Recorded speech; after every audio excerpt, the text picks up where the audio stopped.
Kenapa? Karena di zaman Ibnul Jazari, bahkan sampai zamannya Imam At-Tibi, di abad ke-10-an Hijriyah, itu masih Imam Abu Amr yang merajai perqiraatan. Masih Imam Abu Amr. Begitu. Berarti sampai tahun 1500-an Masehi, itu masih Abu Amr. Terus kenapa? Mulai tahun 1600, 1700, 1800, 1900, sampai 2000-an ke sini, kok malah Imam Hafs. Ada beberapa keistimewaan sebetulnya. Kekhususan yang membuat Imam Hafs ini makin berkembang. Apa saja? Pertama, termasuk di antara yang paling mudah disusun dan dipelajari kaidah-kaidah. Saya tidak mengatakan yang paling mudah, tapi termasuk yang paling mudah.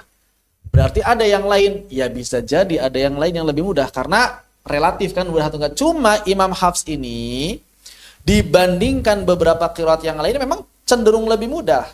Coba bandingkan dengan misalnya qiraatnya Imam Hamzah, kan ribet. Belajar qiraat Imam Hamzah itu kan enggak semudah belajar tajwidnya Hafs.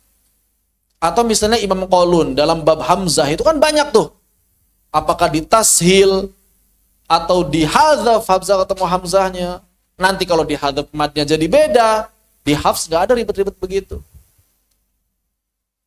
Bahkan kalau kita belajar kaidah Hafs, yang aneh-anehnya sedikit kan. Tashil cuma satu yang wajib. Apalagi? Imalah cuma satu. Ismam cuma satu. Coba kalau riwayat yang lain. Syubah deh temennya Imam Hafs. Kan imalahnya aja udah banyak. Adreka. Ada re'e. Nah, re'e ini kalau misalnya Hamzahnya ketemu sukun, berubah lagi kan jadi fathah. Re'al. Kan beda tuh. Orang bingung juga kan kayak gitu. Sederhana tapi bikin orang, aduh ribet amat sih. Re'e jadi re'a. Kan kayak gitu. Nah, di Hafs nggak ada begitu-begitu. Makanya cenderung lebih mudah dipelajari. Yang kedua, secara umum, saya katakan secara umum, tidak setiap orang bisa beda-beda, tapi secara umum nih, prakteknya itu tidak menyulitkan orang-orang non-Arab.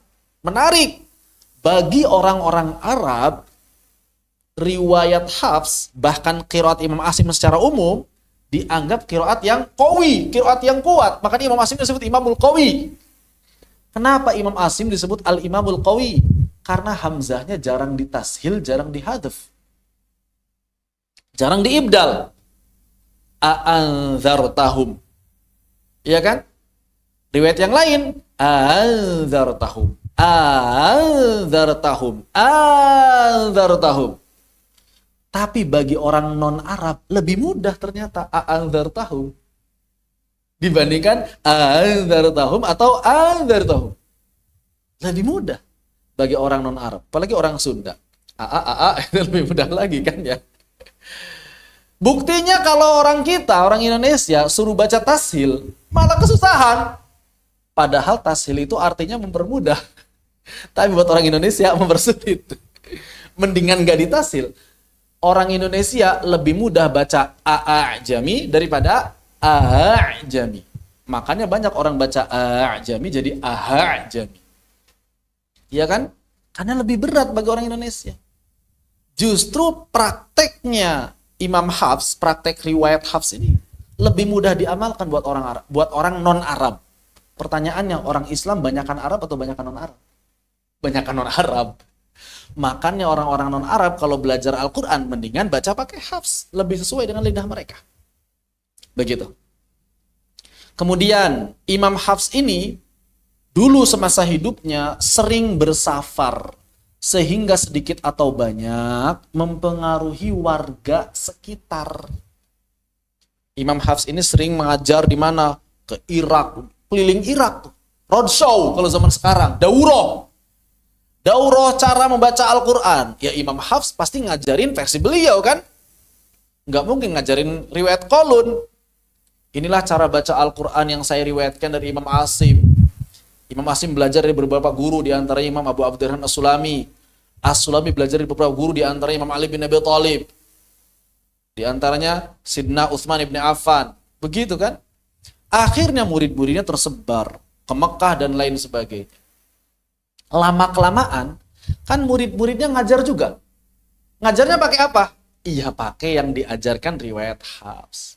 Jadi walaupun lambat perkembangannya, tapi sebarannya itu luas. Begitu, sebarannya luas sekali. Kemudian apa lagi? Faktor Turki Utsmani. Turki Utsmani ini kan banyak menyebarkan dakwah Islam. Ya. Dan Turki Utsmani ini bermadhab apa? Hanafi. Madhabnya orang-orang Irak. Zaman dulu orang-orang Irak, Hanafiyah, kalau baca Al-Quran pakai apa? Kalau enggak, pilihannya orang Irak zaman dulu ya, Asim, Kisai, Hamzah.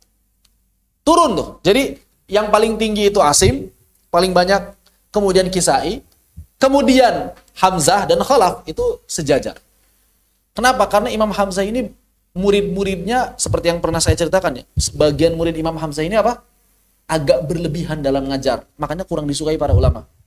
Bahkan Imam Hamzahnya pun beberapa kali menegur kan murid-muridnya.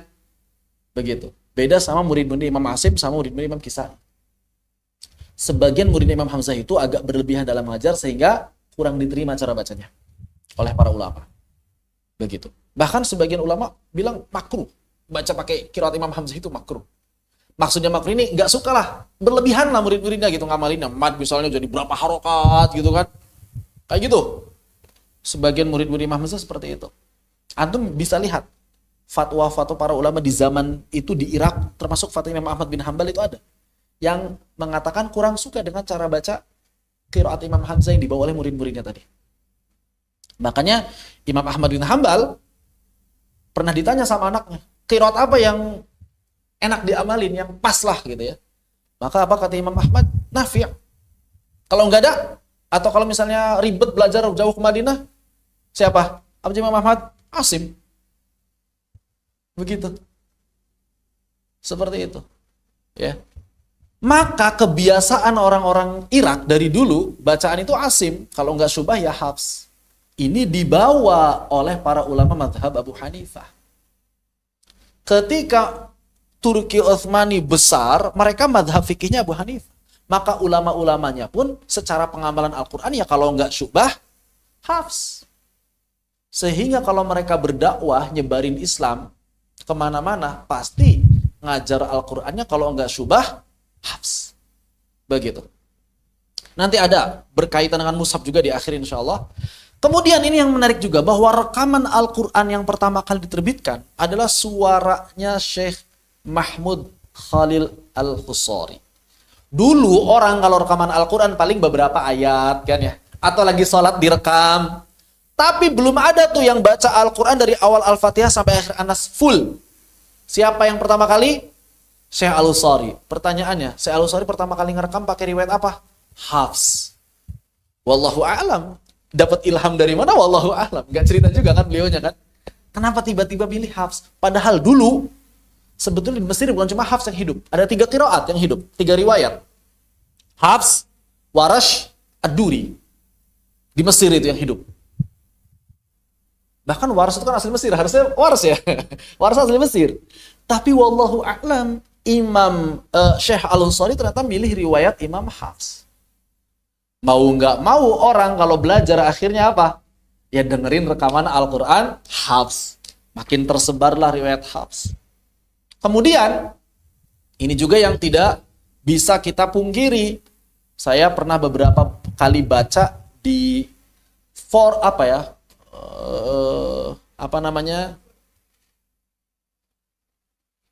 di forum-forumnya orang-orang Syiah. Mereka itu kan kadang diskusi ya. Saya suka bacain gitu. Ternyata nggak sedikit di antara orang-orang Syiah yang berkeyakinan riwayat yang sahih itu cuma riwayatnya Imam Hafs. Itu gak sedikit yang berkeyakinan seperti itu. Apa alasannya? Karena Imam Hafs itu Syiah kata mereka. Cuma gak ada buktinya ya kan. Ya mereka gitu kan, orang-orang Syiah itu kadang bilang Imam Hamzah Syiah, Imam Kisai Syiah, Imam Hafs Syiah, udah Syiah aja semua gitu. Tapi gak ada buktinya. Dan yang menarik, ada yang nanya tuh di situ. Kenapa katanya Imam Hafs yang diterima? Jawabannya apa? Karena Hafs ini belajarnya ke Imam Asim belajarnya ke As-Sulami,